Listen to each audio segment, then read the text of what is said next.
This week's episode is sponsored by Pelican. You're listening to the B&H Photography Podcast. For 50 years, B&H has been the professional source for photography, video, audio, and more.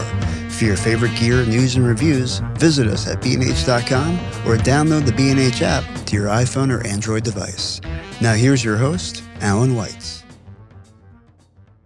Greetings and welcome to the B&H Photography Podcast. My name is Alan Weitz. And I'm Jill Waterman.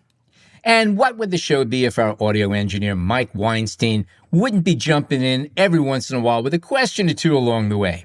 Most people's perception of prison life revolves around sensationalized news stories and Hollywood movies depicting drab, inhospitable environments well beyond our reach. In today's show, we're challenging that view in a chat with two educators who use photography as a framework for teaching visual literacy and the art of storytelling to incarcerated men. Cameras, computers, and even books are prohibited from classrooms inside lockup, which force our guests to come up with creative workarounds using the generosity of the photographic medium as a path to engage in dialogue with their students. Beyond their primary goals as educational and inspirational exercises, the end results offer wider audiences the possibility to rethink their perceptions about prison and incarceration. Before we introduce our guests, we'd like to let you in on a very exciting enhancement to the podcast distribution channels. As you may know, early this year, Google Podcast discontinued its app and redirected subscribers to YouTube Music. B&H has a very active YouTube channel which has been entertaining, educating, and cultivating our current network of nearly 1 million subscribers since May of 2007. In light of Google Podcast demise, we've added a podcast button to the official B&H Photo Video Pro audio channel, so you now have an added choice in where you can tune in. Our current YouTube playlist includes all shows released in 2024. Please check them out and give a thumbs up to your favorites, and better yet, be among our first listeners to post a review. We'd like to think of you folks as an intrinsic part of our show, and for that reason alone, we'll be forever grateful for your engagement and support. Now back to our guests. Chantal Zakari is a New England-based interdisciplinary artist, designer, and a professor of the practice at the Museum of Fine Arts at Tufts University. Her studio practice combines varied research and artistic strategies borrowed from photography, documentary, performance, storytelling, installation, graphic design, and social interventions. Together with her partner, Mike Mandel, she has published individual and collaborative works under the imprint 18 Publications. Zakari teaches a college course as part of the Tufts University Prison Initiative, which has resulted in the book Pictures from the Outside as a collaboration with the incarcerated students. Nigel Poor is an artist and podcast host whose work explores the way people leave behind evidence of their existence.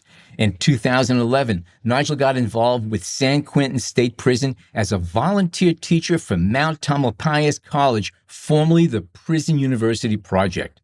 In 2017, she co-founded the prison-based podcast Ear Hustle, which reaches millions of listeners and has earned a Peabody Prize and a Pulitzer Prize nomination, among other awards.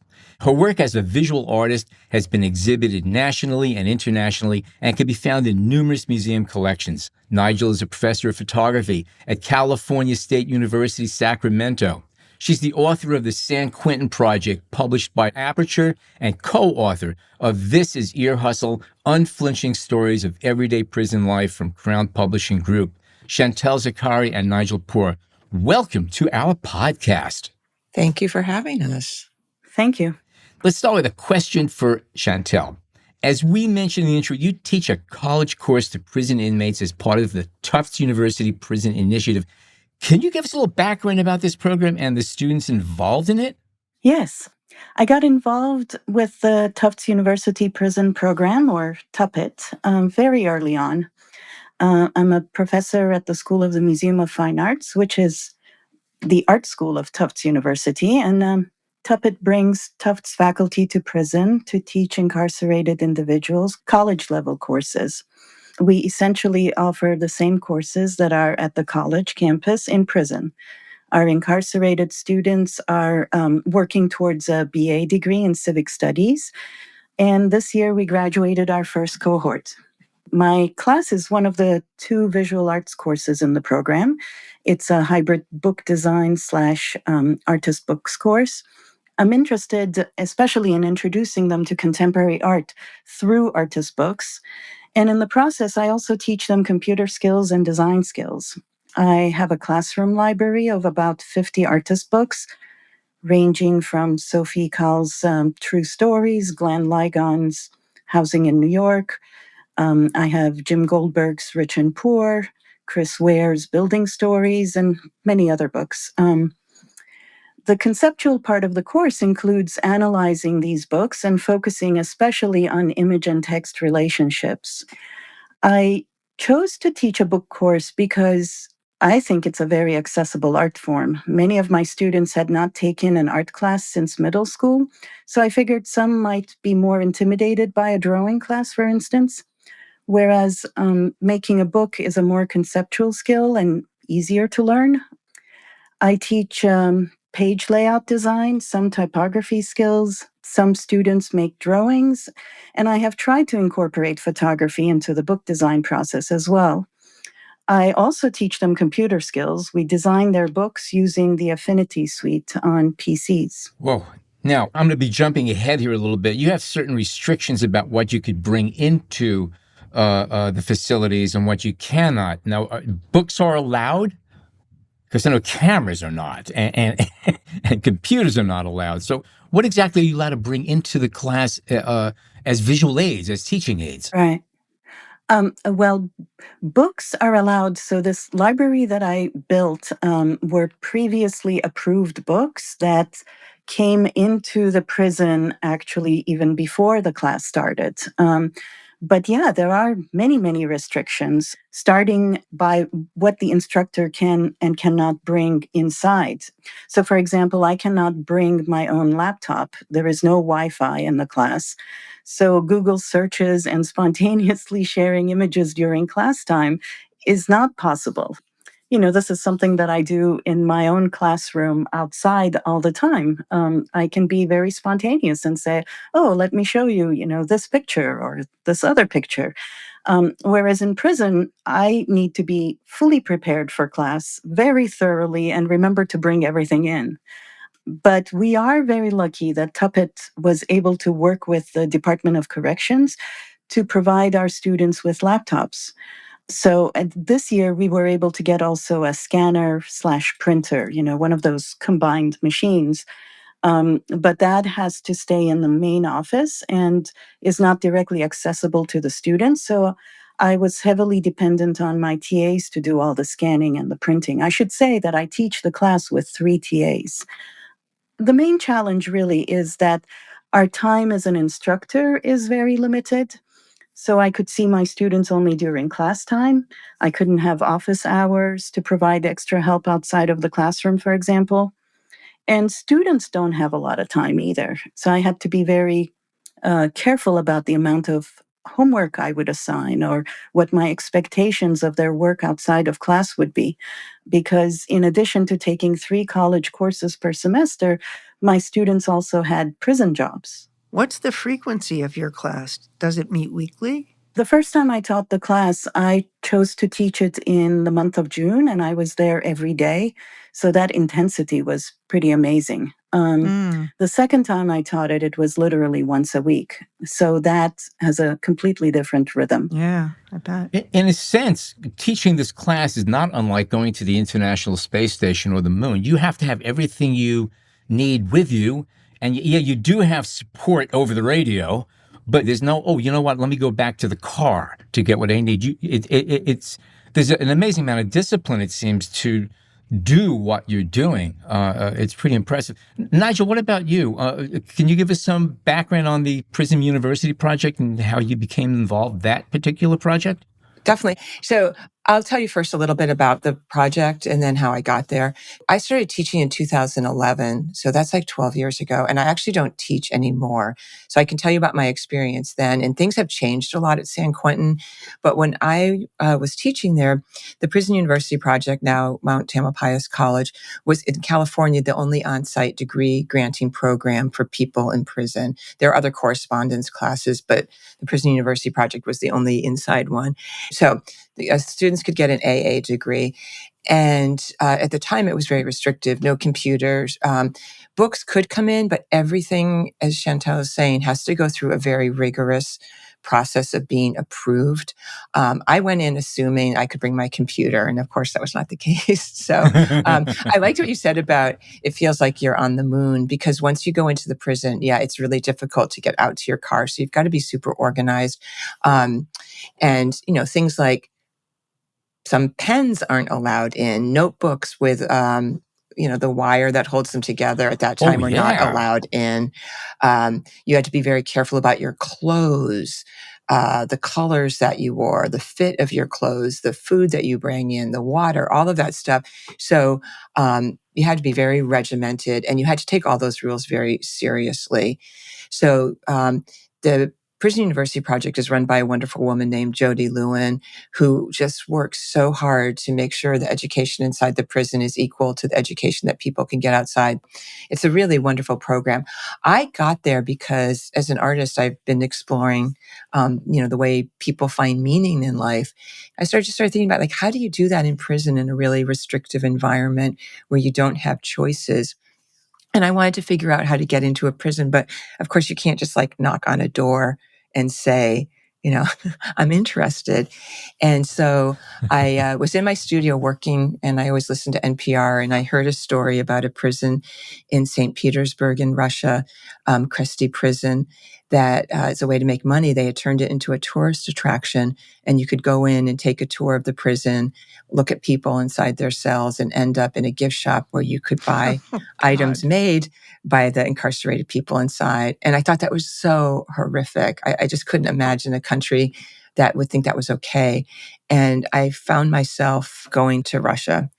And so I wanted to go to St. Petersburg and not take the tour, but just see the prison.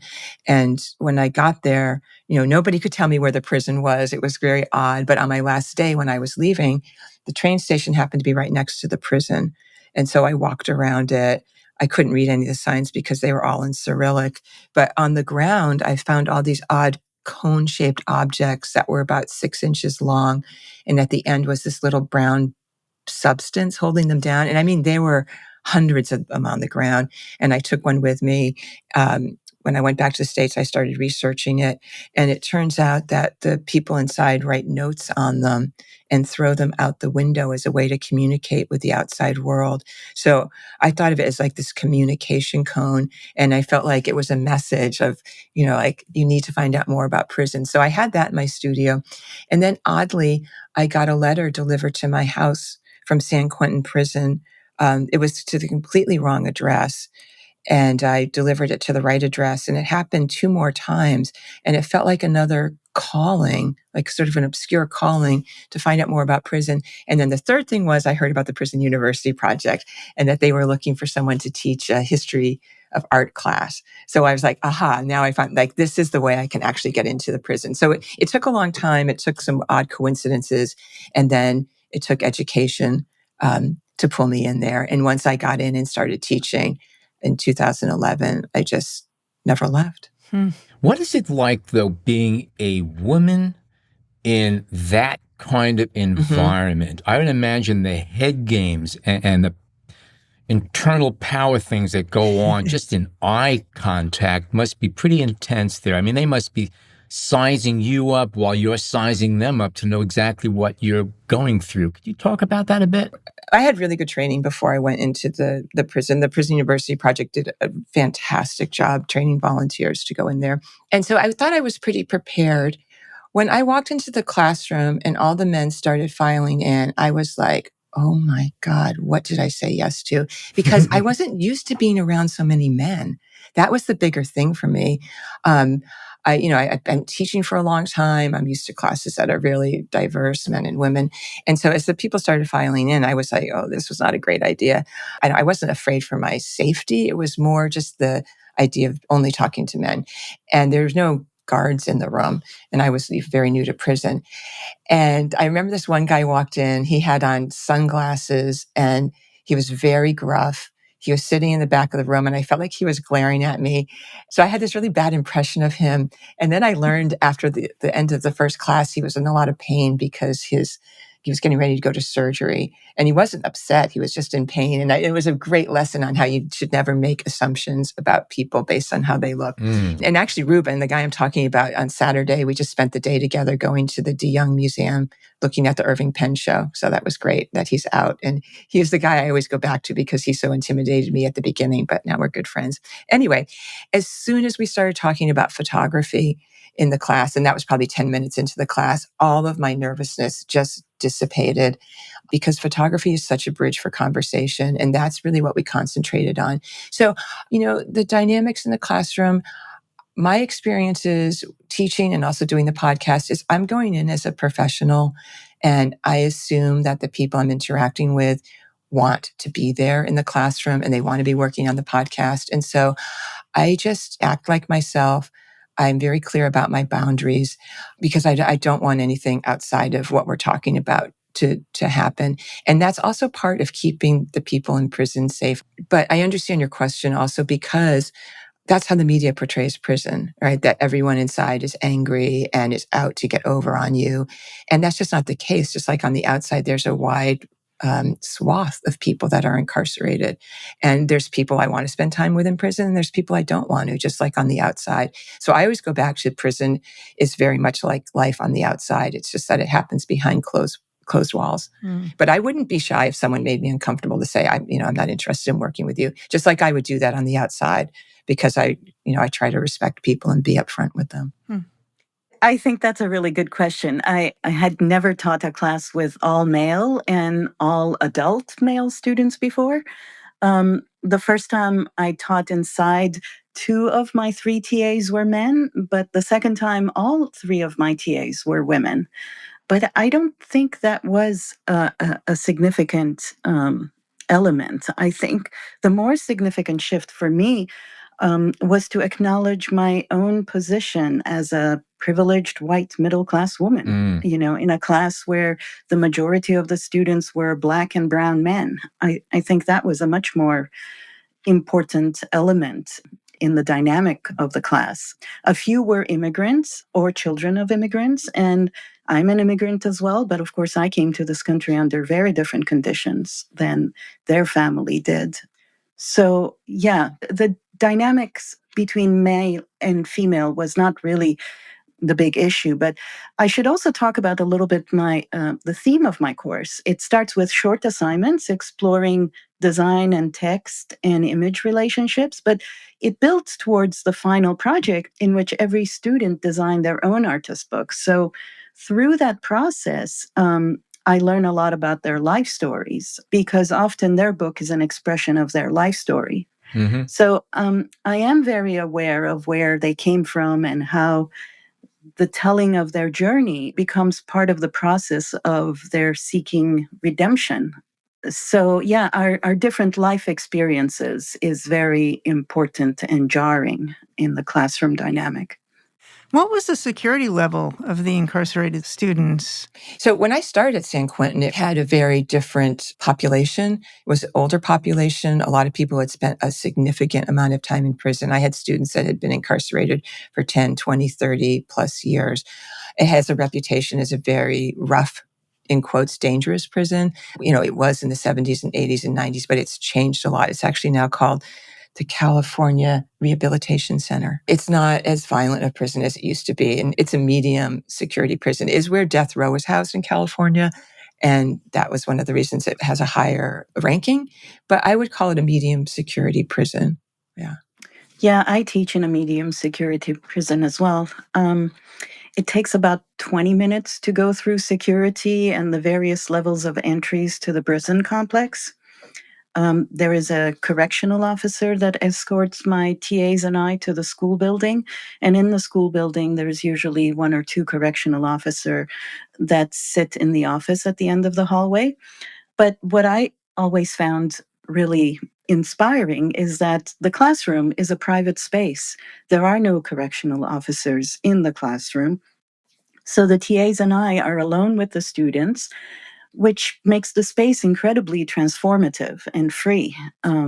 We can all talk as if we are on the regular college campus.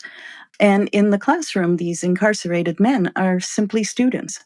They're not incarcerated men. And that, I think, is a very powerful experience for them. I would assume there's a camera in the room at the very least, just to keep an eye on. No camera. Wow, that's pretty good. Yeah. No camera at San Quentin either. That has to put a very different feel to the whole experience for on both sides. Yeah, I don't know about Tufts, but the Prison University Project, Mount Tamalpais, it's hard to get into. So there's only so many spaces, and people apply to go to it, just like they apply for any college on the outside. And so you have to be very motivated. And once you get into the program, you don't want to get kicked out, just like you wouldn't want to get kicked out of a college out here. And so I think my experience was, of course, there's people that don't follow rules, but on the whole, people that got into the program took it very seriously and were super happy to be there. I never had a disciplinary issue, and I actually never saw one in there. So, it's the power of education. It means something to people. Absolutely. Same thing with Tufts as well. It's a very selective program. It's hard to get in, and there is a lot at stake for the students. So there is no behavior problems in the classroom. They're totally appreciative of being in the program. Nigel, Chantal mentioned that she works with TAs. Did you have any TAs or assistants when you were teaching? No. I was a little bit jealous when I heard that. I don't have them at my university outside of, the comparison between inside and outside. I don't get them at my university outside. And I definitely didn't get them inside. But you know what? I did co-teach with one of my professors from Sac State, and that was fantastic. To speak to the TA issue, for Tufts University, actually, that's a very important component because it's a way of bringing in the degree students into the prison and have them have that experience as well. So it's a very big part of the learning experience that both incarcerated students and non-incarcerated students are learning from that experience. But also because there is no way I could teach this class on my own. There are so many technical challenges, and many of my students have never touched a computer before. So the learning curve is very steep, and I need all the help I can get. Chantal, that's so interesting. It was so restrictive on what I could bring in. I was really relying on, I turned all my PowerPoints in, and they put them on a CD so I could play them on a television. Like the biggest technical challenge was if the television wouldn't turn on, and then everything was on paper. And at first that seemed so frustrating, but in actuality, I don't know if it made it easier, but I didn't have those challenges you have trying to get people to learn how to use computers. I mean, people had to pick up a pencil and a piece of paper and take notes. And so stripping back the technology in some ways lessened those technical challenges that you're speaking to. And of course, it's wonderful that students in your class are getting to learn computers. It's fantastic. Well, learning computer is really exciting for them because, it's part of becoming up to date with contemporary life. And many of them were not coming from privileged backgrounds. So even before they got into prison, they didn't have access to computers. But the PowerPoint presentations, for example, I was thinking about it when you were talking, is I had to send in my PowerPoint presentations maybe 3 months in advance for them to approve it. And 3 months in advance, I didn't even know how I was going to teach the class. Right. It's not like you can change it. No. Spontaneity goes out the window under those kind of conditions. And also often you change your PowerPoint presentations in class because you adjust to the level of the students and their needs, their interests. And so that whole flexibility was gone. And so the second time I taught the class, I actually didn't show any PowerPoint presentations. Instead, I would bring in Xerox sheets of paper and distribute those in class because that was much more of the moment. It was real time. It was the only way you can do it. Yeah. Totally. I want to just remind whoever's listening that I'm talking about 2011 and 2012, which is a while ago. Students now have tablets, and it's a little bit different. So San Quentin has caught up some, but it still doesn't have. They couldn't do what you're doing, Chantal. Yeah. Now, since both of you didn't have access to cameras, and I'm assuming you still don't, both of you approached teaching about photography by working with words. Now, assuming your students had little to no formal training in photography, did your teaching include explanations of photographic terms like depth of field, focal plane, shutters, and shutter speed, motion? But I mean, how did you approach all that? And were they able to grasp all these things fairly easily? Absolutely. Mine was a history of photography. So we looked at a ton of work and it was wonderful. And I'd love to talk about the clearing process of getting the work in if we have time, because I think that's really interesting. Sure. So we looked at so many artists. And when we talked about the work, I talked about, the aesthetics of it. I talked about the meaning of the work, but I was very clear on talking about photographic language, helping them learn to speak about photographs as a photographer would see them. So depth of field, framing, point of view, scale, all that stuff, along with the inner meaning of photographs. And so they grasped it really quickly. And I came up with assignments that required them to think photographically. But that was a big part of it. They wanted cameras so badly. But it just wasn't going to happen. But we found ways around it, which was pretty cool. And so I think they all felt like they were taking pictures, even though they were all verbal photographs. Now, that just triggers my next question. I'm going to come back to this. It seems to me that the new AI technology, specifically the latest rounds of text prompt apps, are ideal workaround tools for your inability to use cameras, because today, if you can describe the photograph, you can, quote unquote, create the photograph. Are either one of you using any of these new technologies as imaging tools? I love that question because it brings me back. The first assignment that I had in the class was called a verbal photograph. And I asked the students to come up with a memory that they had, that they thought they had or they thought they had, that there was no photograph of. And I asked them to describe it in photographic terms. So to use, as you said, like point of view, depth of field, color, scale, and to imagine that they were holding that memory in the palm of their hand and it was a photograph. And as they were looking at it, to write about it. And so through their imagination and their desire to live in a memory, they were able to so fully express what that photograph would look like, that when they read them in class, we all agreed that we could see that photograph in front of our eyes. It was so beautiful and emotional. And so I love that you thought about AI and we were able to do it without. So point to imagination and pen and paper. That's great. So Chantal, do you have any thoughts about AI? Well, not about AI. I want to go back for a minute and talk about not having access to cameras and teaching photography. So my class was not a photo class. It was an artist book class. But of course, we were using photographs and images, and some of the students were drawing images, but I wanted to bring in the discussion of photography into the process. So I approached photography from a conceptual standpoint. I became their photographer for the descriptions they would come up with. I came up with a collaborative project. I asked them if there was a picture from the outside they would like to have. The choice of the place, the building, the street corner carried a lot of meaning, as it was a place they most longed to see after years of incarceration, right? I asked them to art direct me by telling me exactly how to make the photograph. So some drew diagrams, other wrote brief descriptions. And then I brought back the black and white laser prints with 4 or 5 or 6 variations, kind of a sort of proof sheet, and asked them to choose the best one. So this gave us the opportunity to talk about picture editing, the photograph's perspectives, the framing, light, the particular language of a photograph and how that defines the meaning of a photograph. And once they made their choice, then I asked them to write a response to the photo. And this could be autobiographical or fiction. One student wrote a childhood memory, another a mythical story, another one a social analysis. So their responses varied in style. And then we put the text and the photographs together into a book. Right.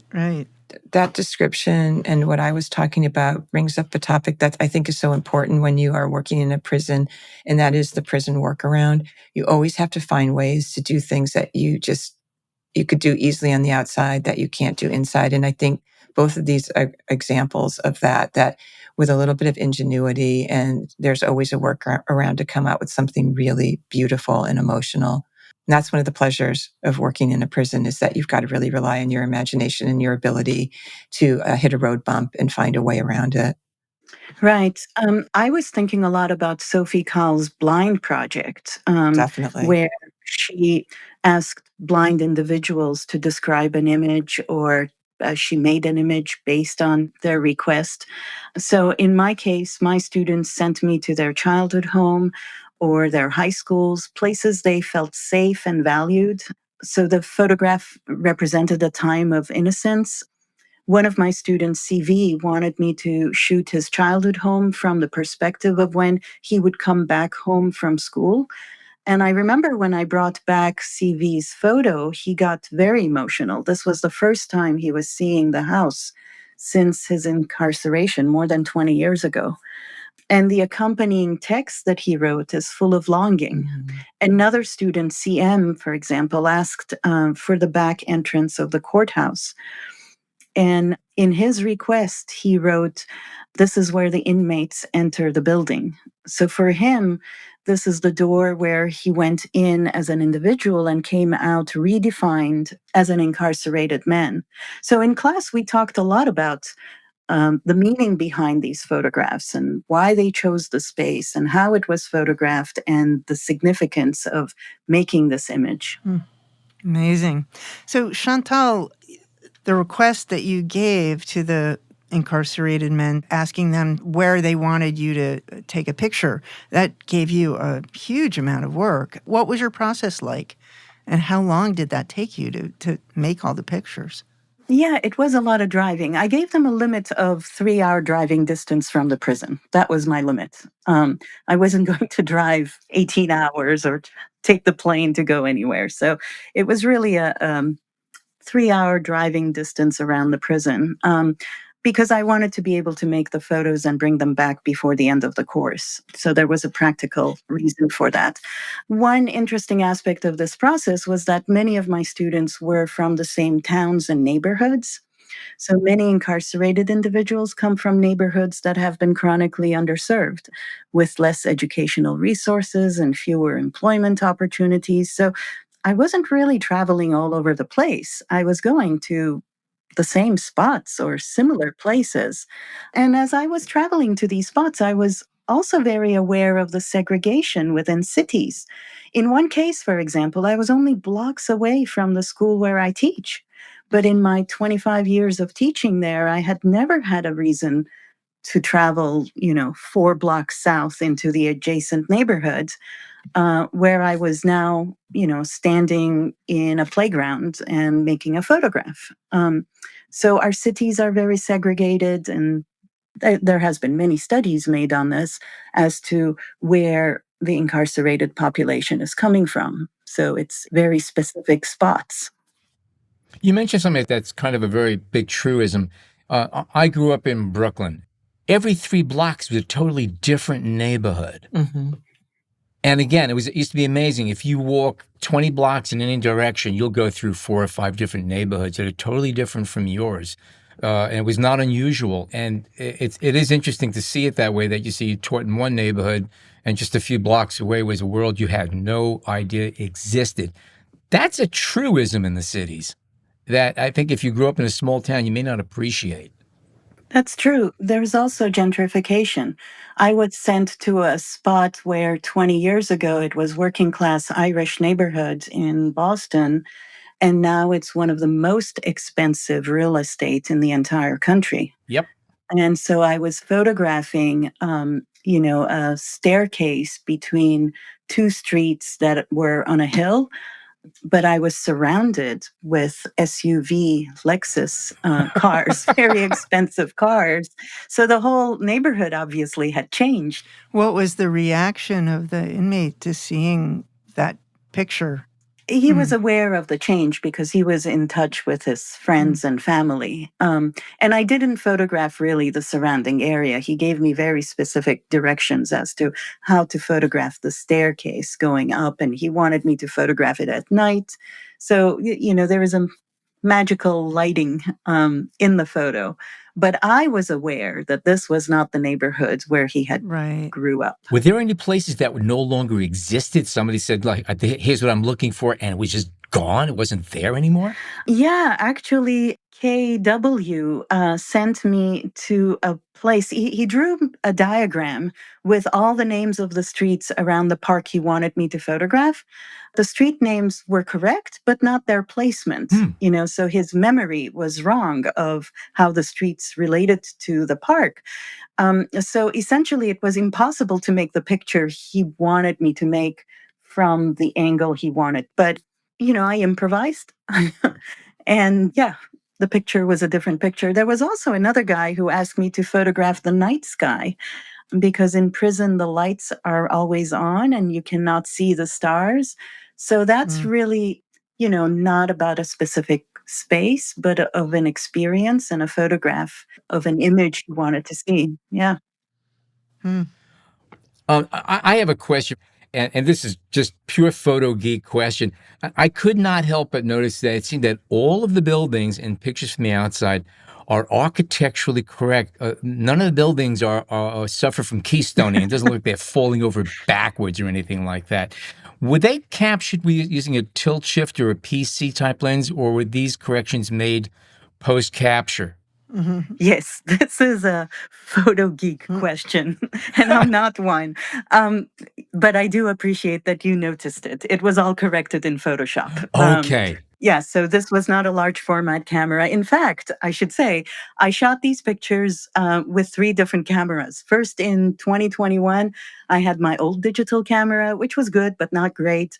Then in 2022, I got a newer and better camera, so I went back and rephotographed a lot of them. Um, and then this is going to sound totally clumsy on my part, but once I traveled 3 hours to find out that my batteries were dead and I had no way to charge. So one of my most favorite photo in the book was shot with my iPhone. Yep. And when I went back in again, I couldn't really make the same pictures because this is the picture where there are all sorts of, decorative paraphernalia around, and it wasn't gay pride parade anymore. And so the flags were gone. And so I was really stuck with my iPhone picture. Nothing wrong with that. You don't have to apologize for iPhone pictures anymore. What were the digital cameras that you were using? I should have written this down. I knew you were going to ask me that question. I think we have a Canon. I share my camera with my husband. I'm not really a photographer. I use photography. So I can't say I'm that interested in, the technical aspects of making a picture. Although, I do long exposures and I photographed a lot of these images at dusk. I was very aware of the elements of photography. But I'm not the person that goes and gets the most expensive camera. That's not my need. So to pick up on that point, so since you're not a quote unquote photographer, you use photography, and I appreciate all of that stuff, and it's nothing to be apologized for. Who told you about Keystone? I picked up on it because if the pictures all look like they were falling over backward, that distracts from me. It takes away from the experience of it, where by correcting it, now I'm looking at what you actually set out to illustrate. You're not adding these distractions, these distortions to it. So was this something you understood, or did somebody point out to say, by the way, why don't you try this? Oh, absolutely. I'm not interested in the medium of photography as an image maker, so I'm not invested in buying an expensive camera. But conceptually, I know how to read a photograph, and I'm a designer. I'm totally aware of how a picture is made and how something is being represented. And so the distortion in photography is really important and significant in how you read a photograph. I should say that I was the photographer for my incarcerated collaborators, and they art directed me. But I was also not a neutral agent in this process, right? For example, KW, when he sends me to the playground, I photographed two kids playing basketball when it was pretty dark at dusk, and the long exposure blurred the figures. And at that moment, this could have been a picture of KW playing basketball 20 years ago when he was a teen. So I am very aware of what makes an image an emotional image. I shot one of the high schools at sunset when the facade is bathed in golden light, for example. Mm-hmm. I'm also very aware of the weather. I was at the old courthouse on a summer rainy day, and for a moment, the sun came out at a low angle and created some golden highlights onto the building.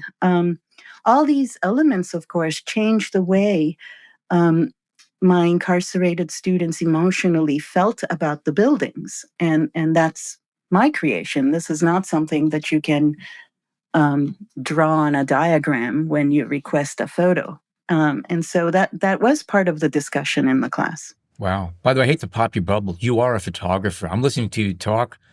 Yeah, yeah, seriously. You may not be a photo geek in that sense where, I don't need the most expensive, but I'm listening to you speak. You understand photography. Okay. But yeah, So you really do.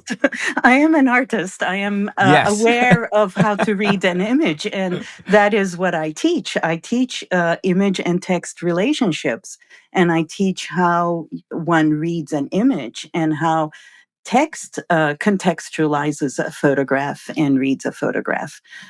So it depends on how you define what is a photographer. I don't even think of myself as somebody who's interested in the technical aspects of a camera. So, for example, the person who asked me to photograph the night sky, I thought, oh boy, how do I do that? Because that's really a technical challenge. And Jill, I know you're interested in photographing night skies. Yeah. I actually had to call a friend of mine who is incredibly skillful in understanding the camera. And I learned that to photograph the stars, you do not set your lens at infinity. It's a little short of infinity if you want the stars to be focused. So, that's the kind of knowledge that I was never really that interested in acquiring.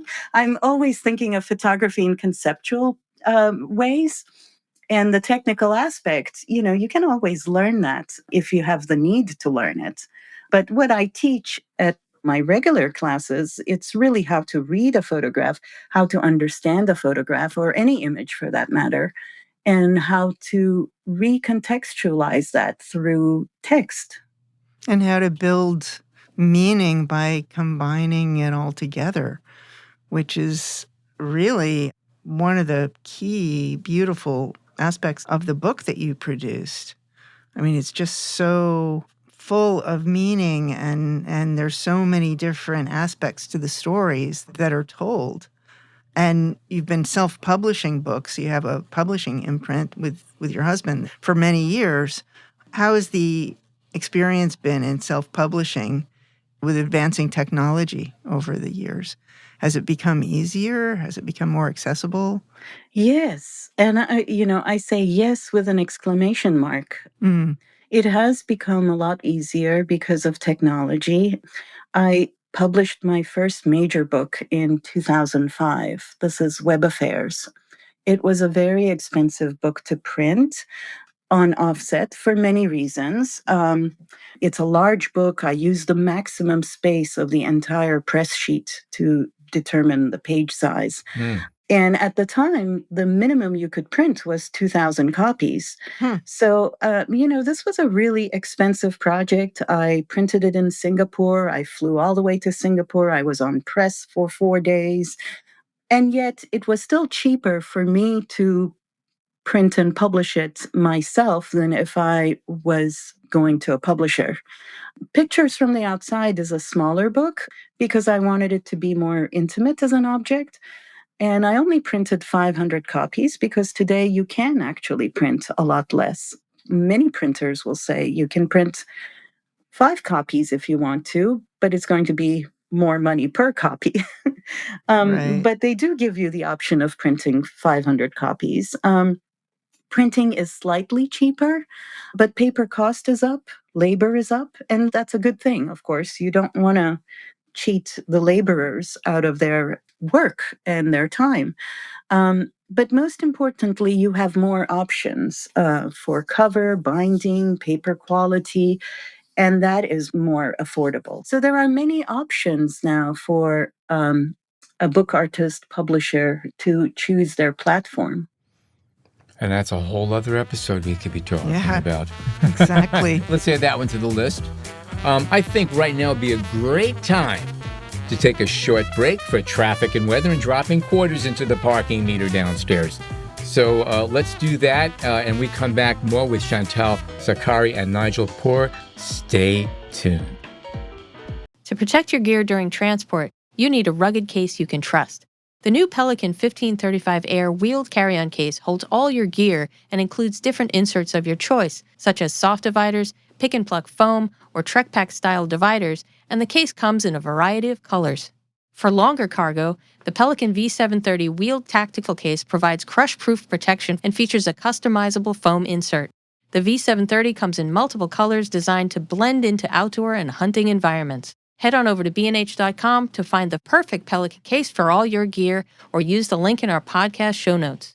Okay, we are back with Chantal, Zakari, and Nigel Poor and prison photography. And Nigel, I have a question for you. When planning for your photo history lectures at San Quentin, you learned that you couldn't bring your computer inside to show PowerPoints, and you had to use a TV instead, which meant you had to totally redesign your materials and your teaching process. Did developing these kinds of workarounds for familiar methods result in any epiphanies or new ideas? Well, can I go back a little bit and talk about some of the other Oh, restrictions please, sure, yeah. So they'd never taught a history of photography class inside the prison before. And in fact, I think prisons in general are very fearful of imagery photography because of the power of it. And so when I talked with Jody Lewin, the executive director of the Prison University Project, and told her about the class I wanted to teach, she said, I'm going to do anything to make this happen. And so the first step was to actually meet with the administration to get permission to teach a history of photography class. And what they came back with was, yep, you can do it, but you can't show any images of violence, drug use, nudity, or emotionally complicated imagery. And I was like, there is nothing left. Emotionally, what was that? Emotional? Emotionally complicated and challenging imagery. Well, that's a narrow range, huh? Yeah, exactly. And so I was like, okay, maybe there's some landscape work I could show. I was like, there ain't much left, my friends. And so to Jody's immense credit, she just pushed back and she said, okay, let's set up a meeting to talk about this. So she set up a meeting for me to meet with the warden and the undersecretary of the California Department of Corrections to talk about why this was an important class to teach. And so I put together a lecture to share with them with a sampling of a lot of the work I wanted to show. I was sitting in the room waiting for them. These three huge guys walked in. I was so intimidated. They looked so uninterested in me or photography or, anything. They were just like, if you came up with a stereotypical idea of what you think people who work at prison look like, they were these three guys. So we started talking about photography. We were supposed to meet for 30 minutes. We met for 3 hours. I walked through my whole class. I showed them images, talked about the importance of photography. They loved it. At the end, they wanted to take the class. And I became kind of close with all of these guys. The only work that was denied that I wanted to show was Sally Mann and Nick Nixon's work of their children with they, unclothed. And so it was an amazing example to me of how much conversation matters and that you have these assumptions about people. You think they're not going to be able to reach them.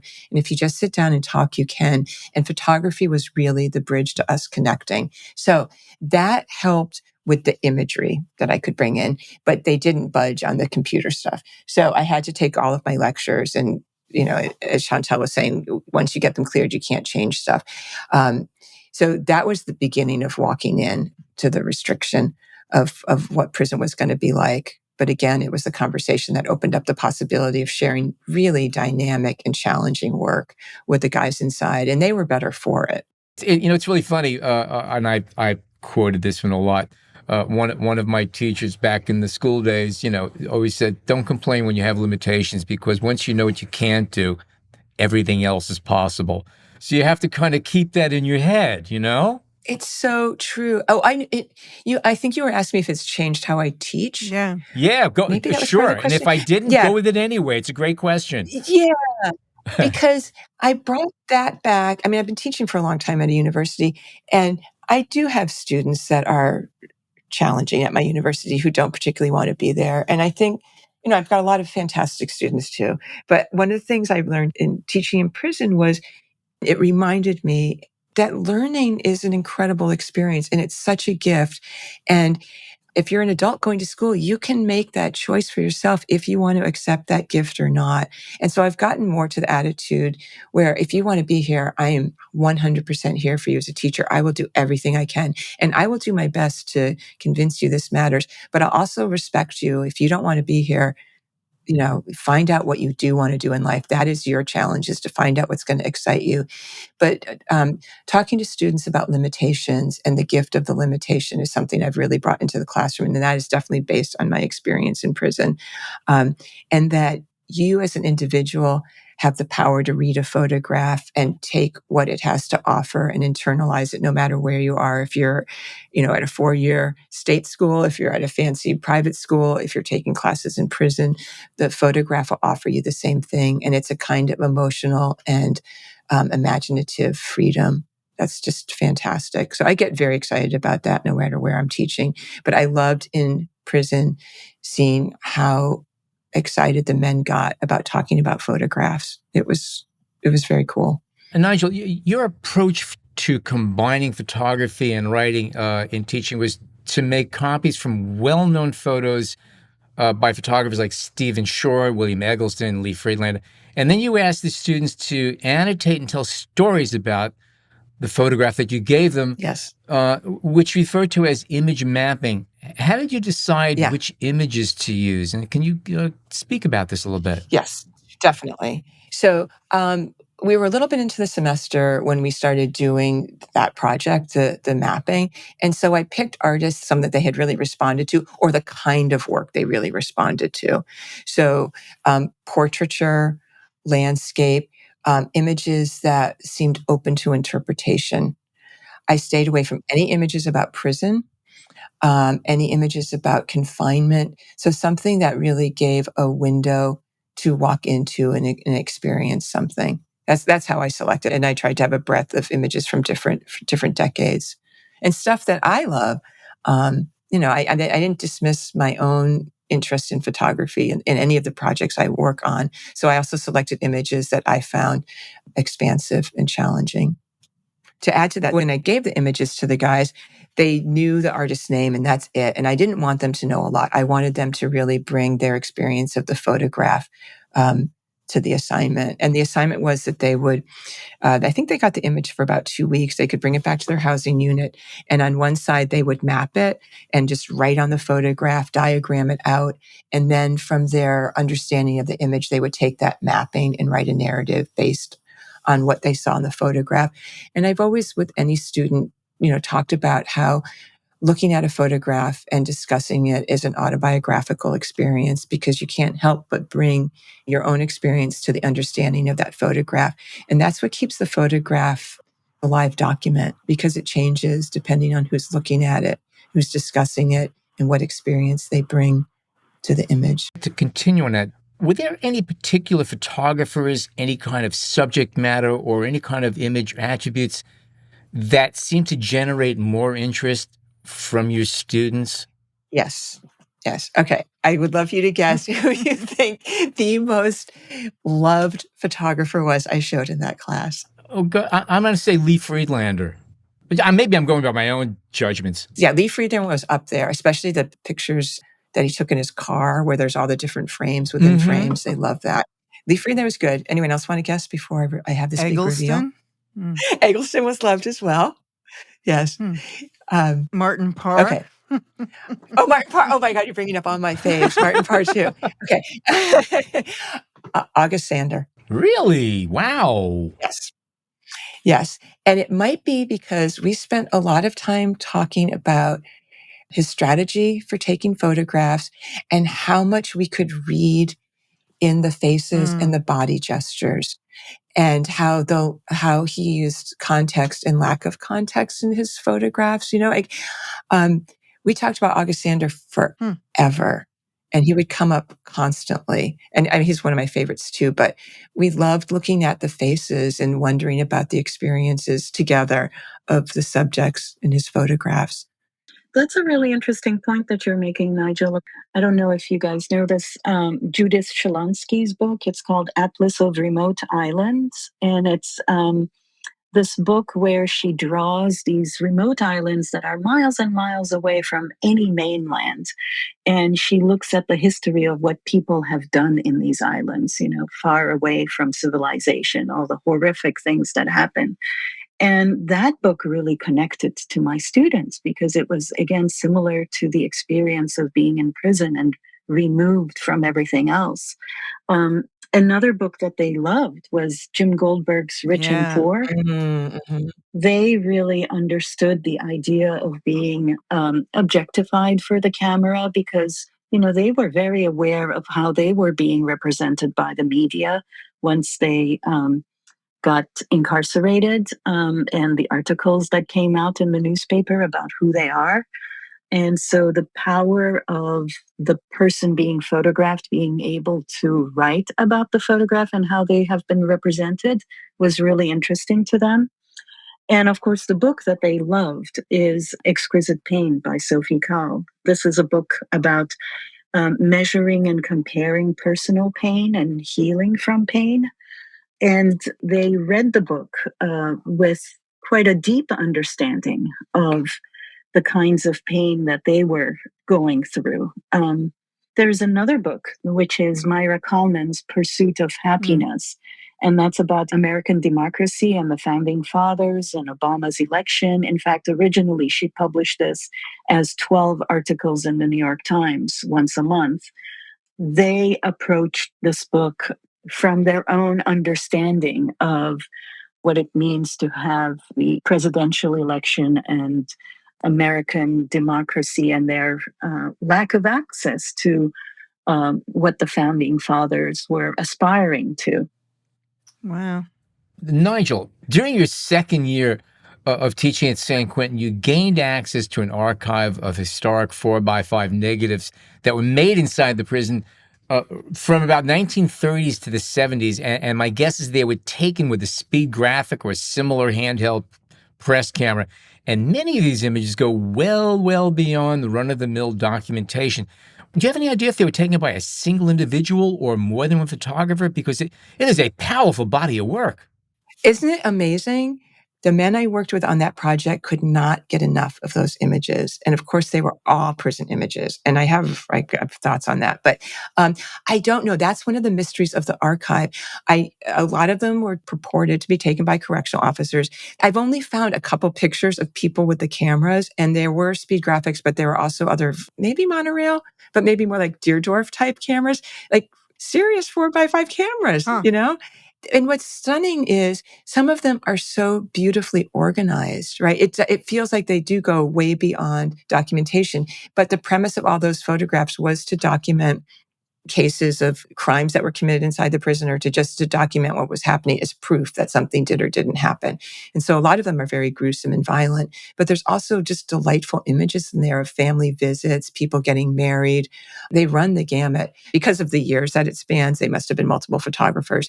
And I'm sure there were some incarcerated people that were trained to take photographs as well. But it's a stunning collection of imagery. There's images that I can barely look at, and there's some that are just, the sweetness of them is just seared in my heart, And then once you gained access to this archive, you made copies and brought them in and started working with those images with the prisoners. Yeah. So I've been going in there for a few years, and this was not part of a class. I had stopped teaching at this point. I was doing other volunteer work inside the prison. And I put out a call, and about 12 guys wanted to work on the project. So we made our own kind of class. We met on a regular basis. I got permission to bring copies of the photographs in. We would sit around, talk about them the way we did in my history of photography class, just what we saw in the images, what we thought the inner meaning was. And then guys would select photographs that they wanted to work with. They were able to bring them back to their housing unit, and then they would map them just like we did in class as a way of really deepening the meaning of what was being shown in the photographs. The idea that they could intervene with them and talk about their experiences and what they saw in the photographs and explicate them for the viewer who hadn't had prison experience. My initial idea with the archive was to just put them in categories and, print as many as I could to show life inside prison. But once I hit on the idea of having the guys map them, it took it in such a different direction. It really brought the images to life in a way. That's amazing. And then how long was it after you started working with mapping those images that you turned that project into the book, San Quentin Project? I started working with the archive, I think around 2014. I think the book came out in 2019.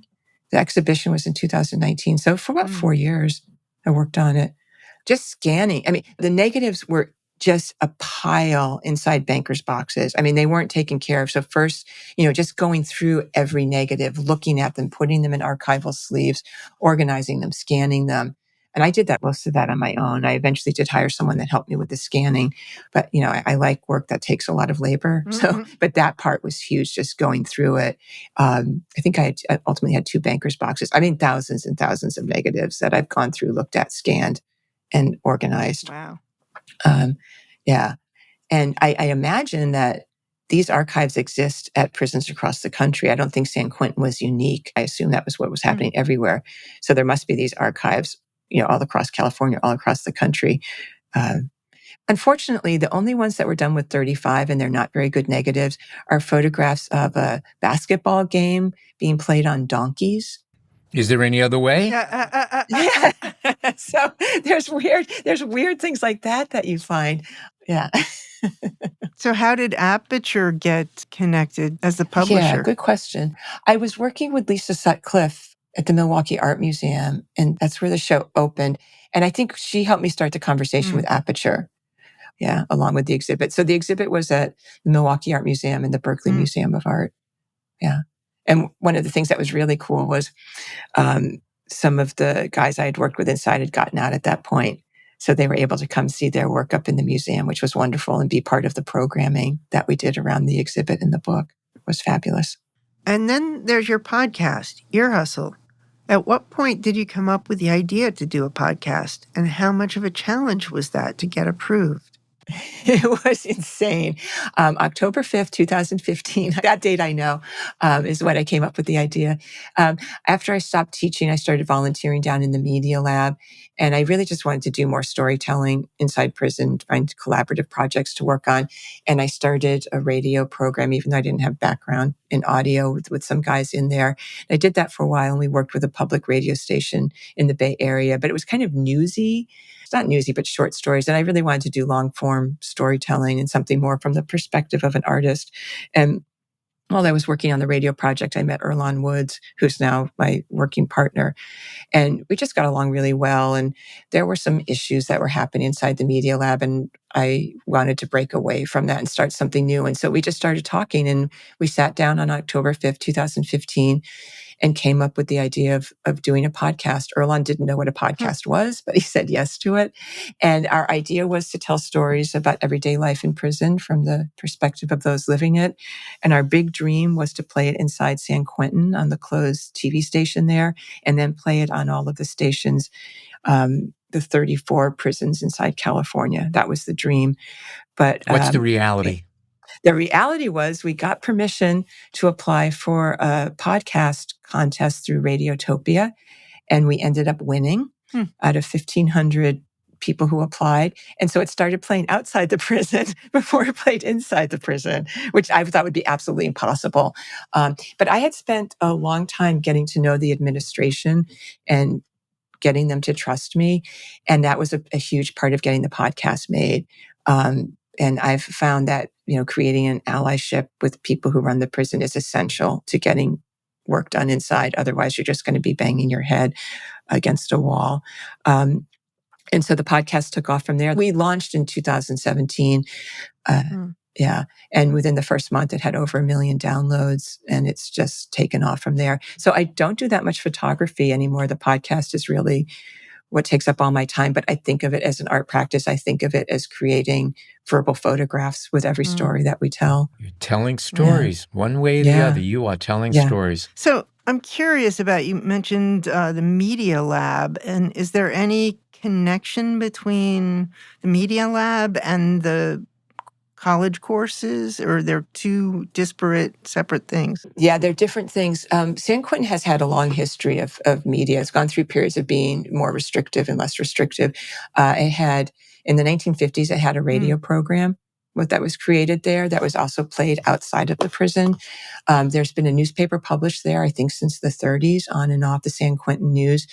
In 2008, around that time, the Discovery Channel came in to teach a documentary class, like a TV film program. And after they did that, they left behind all their equipment. And that's what started, in quotes, the Media Lab in San Quentin. But the Media Lab has grown. It has a newspaper, it has a TV program, has the Ear Hustle, and another radio program. And when you go into the Media Lab, I mean, it's not a great space. It was an old laundry room, but there's a lot of great work going on in there. And that's what Ear Hustle came out of, was the Media Lab. Audio engineer Mike chiming in. In the popular imagination, I think San Quentin is closely related to Johnny Cash and that live performance. I'm wondering if that jump-started something not only in San Quentin, but throughout the popular imagination of what is possible within prisons. Yeah, I mean, San Quentin does hold people's imaginations. I think it's, Attica, Sing Sing, San Quentin are sort of the prisons people think about, I think, when they imagine prisons in the United States. Rikers probably too. But San Quentin is definitely a different place than most people imagine it to be. It's not the scary, level 4 max prison it used to be. Yeah. For both of you, I guess a question that comes to mind is, why prisons? What was curious about prisons that you wanted to learn about or communicate to the outside world? Or do you have strong feelings about the way justice is meted out in the United States and the carceral state in general? I'm just curious about why that particular space. Yeah. For me, it started with the curiosity of, how do you make a life? How do you find meaning? Which is something I've been doing in my art practice for a couple decades. And as I said at the beginning, I really wanted to think about how that happens in a place of confinement, which is prison. And I eventually found my way in there. And that's what keeps me interested, is how do you make a meaningful life no matter where you are? And I began to grow more curious about how life inside and outside mirrors each other. I'm interested in the minutia, the tiny stories of life. The podcast is not about crime and punishment. It's not necessarily about reforming the system. It is about the small things that happen in life that give us something to think about. So yes, I think that prisons need to change, but my immediate impulse, I'm not an abolitionist. I do believe, unfortunately, that prisons need to exist. I think they can exist in a much different way, that they should be places of reform and education. But I'm interested in the stories. I'm interested in connecting with other people and finding collaborative projects to get stories out there. And I hope our stories do create change in prison. We've gotten a lot of feedback from people, lawyers, people who work in the system, about how helpful Ear Hustle is in helping them change their views. And when Gavin Newsom talked a lot about changing San Quentin to the Norway model and making it a rehabilitation center, he cited his experience with Ear Hustle. So I know that it is touching people.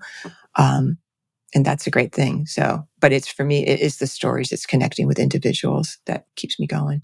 And Chantal, what are your thoughts about that? Yeah, a long time ago, I think it was on public TV, I had seen a documentary about Brown University and how they were awarding degrees in prison. And it incredibly moved me. It was very touching. This is probably 15 years ago. And now, of course, prison college degree programs are fairly common. So for me, it's about equity in education, right? Like higher education is such an expensive project that bringing that equity to every group of people is really important. I am not an abolitionist. I don't define myself as an abolitionist, but I do believe in prison reform. Prisons need to change. Many of my incarcerated students had been through some pretty challenging situations. They had been in solitary confinement, prison abuse, severe punishment, and they survived the harshness of prison life before arriving to my classroom, to our program. Also, being incarcerated is incredibly boring. I taught my first class in June 2021, and that was right at the end of the pandemic, the lockdown, when my students had to be isolated and locked in their cells for 23 hours a day in order to control the spread of the virus, right? So, coming out of that experience, you can see how this group was extra engaged and appreciative of anything I would introduce to them. They were hungry to learn.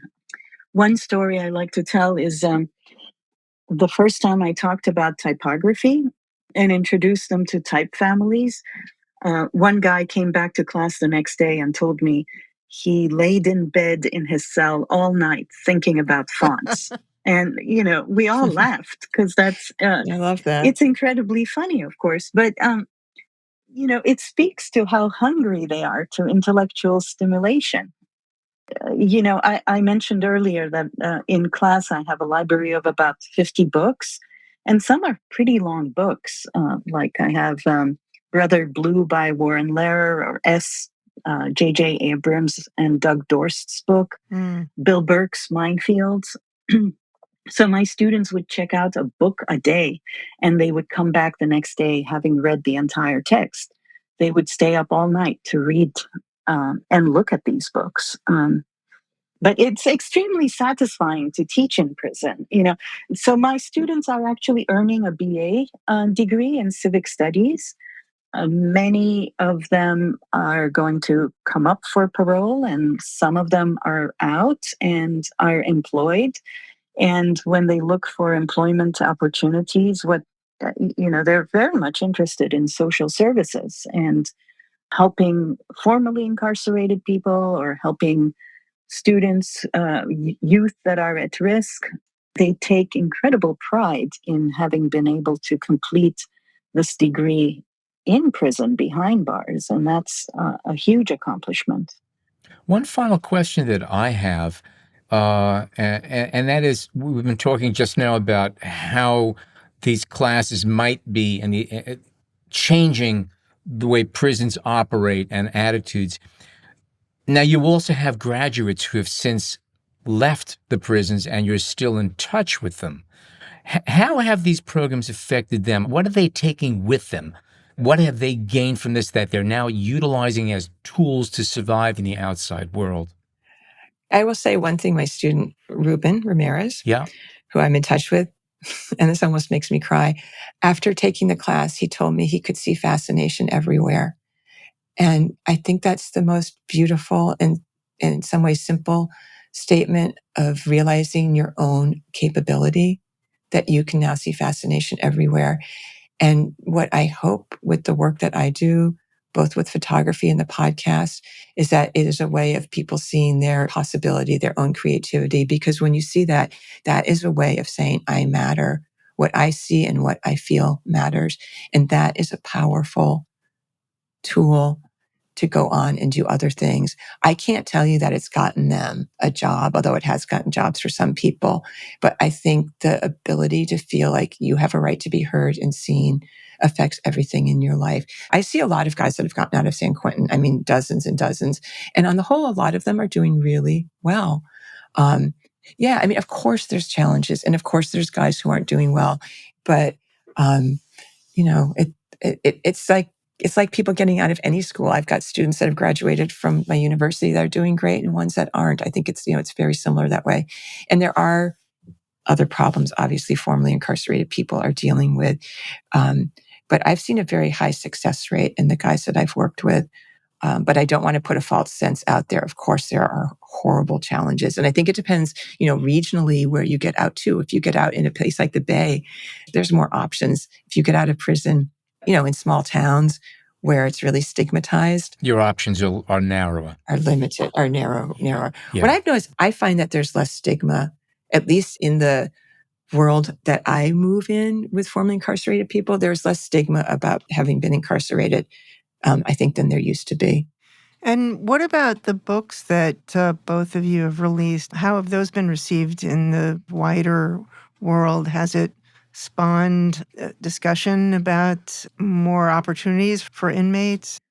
Well, I can talk about the fact that the work I did was primarily a classroom assignment, and I was not thinking of a bigger audience. I wanted students to have the experience of conceptualizing an artist book and to use photography along with text and diagrams. So this was an opportunity to collaborate, to work on a participatory artwork, and also for me to gift them a photograph. That was the initial impetus for the project. Um, the publishing of the book and the audience for the book was always secondary. I wasn't interested, and I'm still not interested in making a didactic piece. So I hope that this book is more about the stories and the connection or lack of connection to a space, and using these spaces as a way to create a portrait of the incarcerated man. It's an artist book, so it's a limited edition. Right. Yeah, unlike other projects, the aim was not really to publish a book and have something out that was going to change the world, right? These are small incremental changes. If you read and see the images in the book and you can think about the humanity of my collaborators, to me, that's a successful project. Right, exactly. And it means the world to them, I'm sure, to have their work published. Yeah, I think they're proud of it too. And Nigel, what about your book? I don't know. I mean, I think it gets used in a lot of educational settings, which I love. Aperture, they have a free curriculum on their website, and they're using the assignments on that, which is great. When it came out, I gave a lot of talks about it, and I enjoyed the conversations around it. I don't know if it made a huge, I really don't know. I like change that I can feel with my hand. Do you know what I mean? Like I can touch. And so I think the conversations around it have been really wonderful. The men that participated in it that I'm still in touch with got a lot out of doing it. I refer back to it a lot. The strategy of getting people to map photographs is something that I still use and think about. So in that way, I think it's touched people. I think the podcast has a far larger reach than any publication I can do. So that's really where I see the tendrils of it reaching out further than a book. Wow, this has been a fascinating discussion and a lot more varied than I thought it was going to be, which is always a lot of fun. Chantal, what are you currently working on? Do you have any projects in the works, upcoming events you could tell us about? Well, there are several projects. I mean, I just finished this one and I had an exhibit, so there might be more exhibits in the future showing these photographs. Because the way I show the photographs in a gallery space is very different than the experience and the context you get through the book. So the exhibition is a whole different project than the book itself. But right now, I am going back to another project I had started a while ago, which is about the Watertown Arsenal. This is, a place only a few blocks away from my home, and it was built during the Civil War. And at its height during World War II, it employed 10,000 people. I got interested in the site because It's an interesting story about technological innovations, bomb making, toxic waste, but also the immigrant experience. Immigrants were employed with good jobs that enabled them to move into the middle class. So there is this kind of interesting push and pull of where you're making bombs and it's a pretty violent or a job that is essentially the creation of a violent object, cannons and bombs. But it's also good government jobs that enable you to move into the middle class. And the buildings of the place are spectacular. So I'm interested in buildings again. Yeah. Oh, I'm an architectural nut. I love that. There are some great things going on. That I look forward to seeing that one. And if our listeners want to catch up on what you're doing, your current projects, your sites to go to are? Thecorner.net. Okay. And all this will be in our show notes, so it's just a click away. And great talking to you. And Nigel, what about yourself? What are you currently working on, and what's cooking with you now? Okay, so two things, all things Ear Hustle.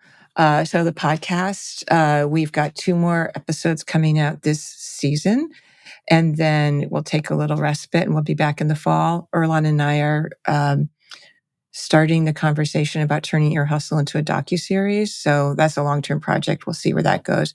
But a non-Ear Hustle thing that I've been working on, the only visual project I'm working on right now is with my aging parents. Can I talk about that? Please. Even though it's nothing to do Sure. with prison. So it's called the Parent Photo Challenge. It lives on Instagram. I started it during COVID. My parents are now 86 and almost 87.